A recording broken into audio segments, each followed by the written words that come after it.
Friends, कैसे हैं आप सब लोग। उम्मीद करती हूँ सब लोग बहुत अच्छे होंगे।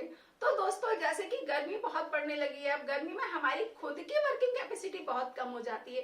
तो इसीलिए मैं आज आपके लिए लेकर के आई बहुत ही अमेजिंग से टिप्स और ट्रिक्स, साथ में बहुत हेल्दी वाली एक रेसिपी। तो पूरा वीडियो देखिएगा। और हाँ, आपसे एक रिक्वेस्ट है, अगर आप मेरे चैनल पर नए हैं तो प्लीज मेरे चैनल को सब्सक्राइब कीजिएगा, और अगर पुराने हैं तो एक लाइक और शेयर तो बनता है। तो चलिए शुरू करते हैं।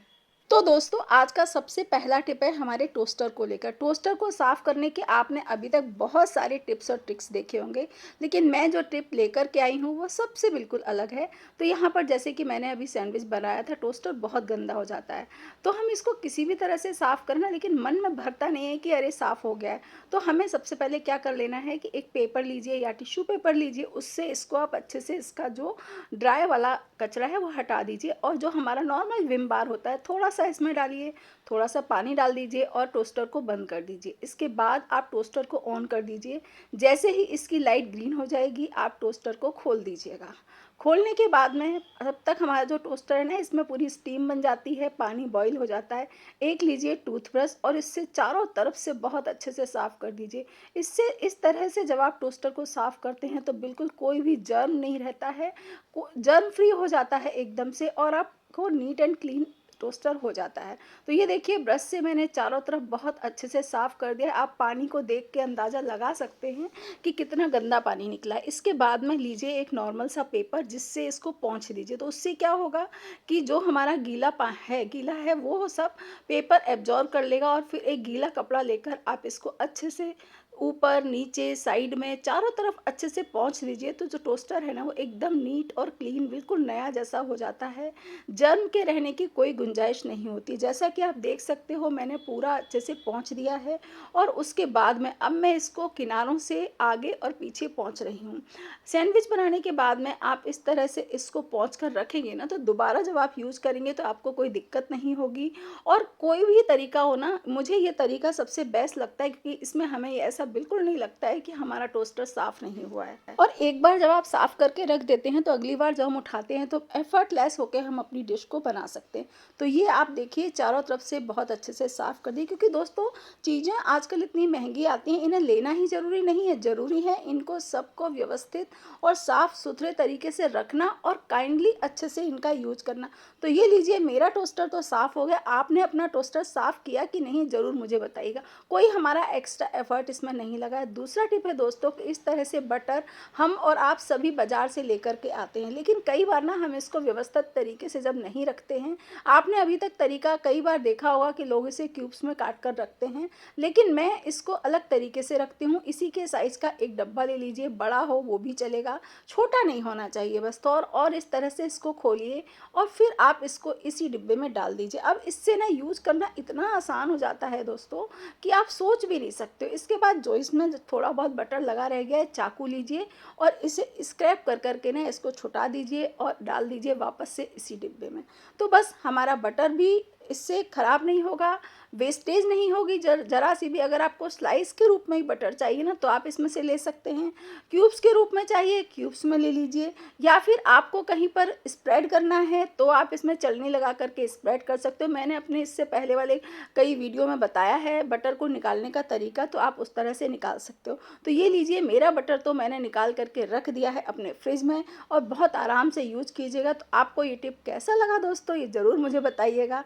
नेक्स्ट टिप है दोस्तों कि हम सबके घरों में प्रेशर कुकर होता है, जिसमें हम दाल और सब्जी बनाते हैं। लेकिन कई बार क्या होता है ना दोस्तों कि ढक्कन के गिर जाने से जब जो गास्केट वाला हिस्सा है ना, वो लूज हो जाता है, और इस तरह से आप देख रहे हैं ना, जो स्टीम है वो बार बार निकलती रहती है, और हमारे कुकर में प्रेशर नहीं बन पाता है। तो ऐसे में हमें क्या करना है, यदि आपके कुकर में भी ऐसा हो रहा है, तो आप ढक्कन को खोलिए और इसको सिंक के पास लेकर आइए। एकदम चिल्ड वाटर आप डाल दीजिए ढक्कन के ऊपर। इससे क्या होता है कि जो हमारी गास्केट है ना, जो फैली हुई होती है, वो श्रिंक हो जाती है ठंडेपन से, और उसके बाद में आप प्रेशर कुकर का ढक्कन लगा दीजिए। थोड़ी देर में ही आप देखोगे कि प्रेशर कुकर में सीटी आने लगी है। मैं अब आपको दिखाती हूँ कि सीटी हमारे कुकर में कितनी जल्दी आ गई है। आप देख रहे हैं ना, प्रेशर कुकर में सीटी कितनी जल्दी से आ गई है। तो ये देखिए, बढ़िया सी सीटी आ गई है, और ये फिर बहुत काम का है। यदि भी ऐसा आप चाहें तो यूज़ करने के बाद में ढक्कन को फ्रिज में भी रख फ्रीजर में रख देंगे तो भी आपका काम बहुत आसान हो जाएगा। नेक्स्ट टिप है दोस्तों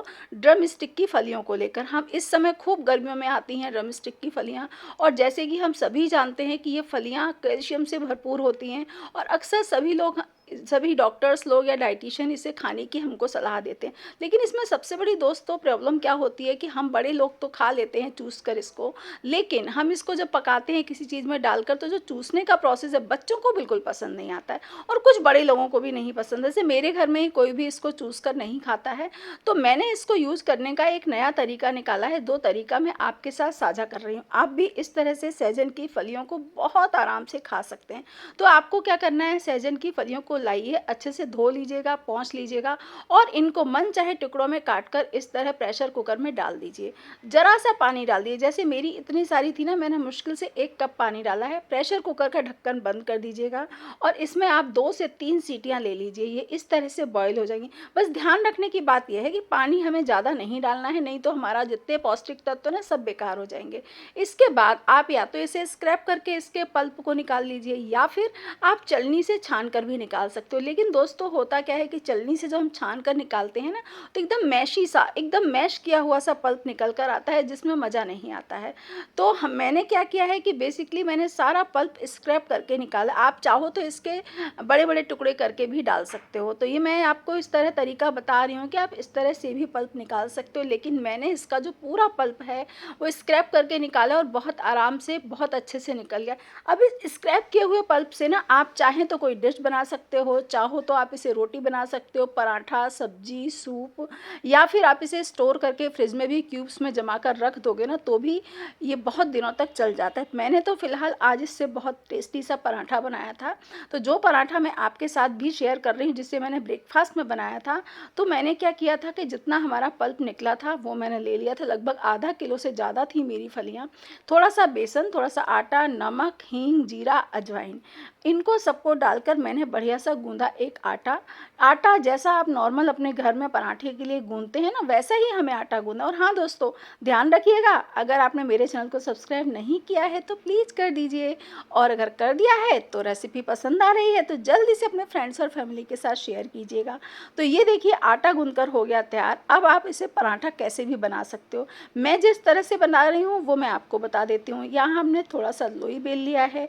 अब इसमें लगा देंगे हम घी के बाद में हम इसको कर देंगे पैक लोई को। तो क्या होगा ना कि जब हमारा पराठा सिकेगा ना, 3 परत का ना होने के बावजूद भी बहुत टेस्टी लगता है। तो ये देखिए मैंने इसको बेल लिया है। बेलने के बाद में तवे पर सेक कर मैंने तो इस पराठे को दही और थोड़े से सलाद और इसके साथ में खाया था। आपने किसके साथ खाया मुझे ज़रूर बताइएगा। कहाँ से देख रहे हैं, रेसिपी पसंद आ रही है, नहीं आ रही है, ये सारी चीज़ें बतानी बनती हैं। तो ये लीजिए पराठा हो गया है तैयार। ये थे मेरे आज के टिप्स और ट्रिक्स, बहुत ही हेल्दी से।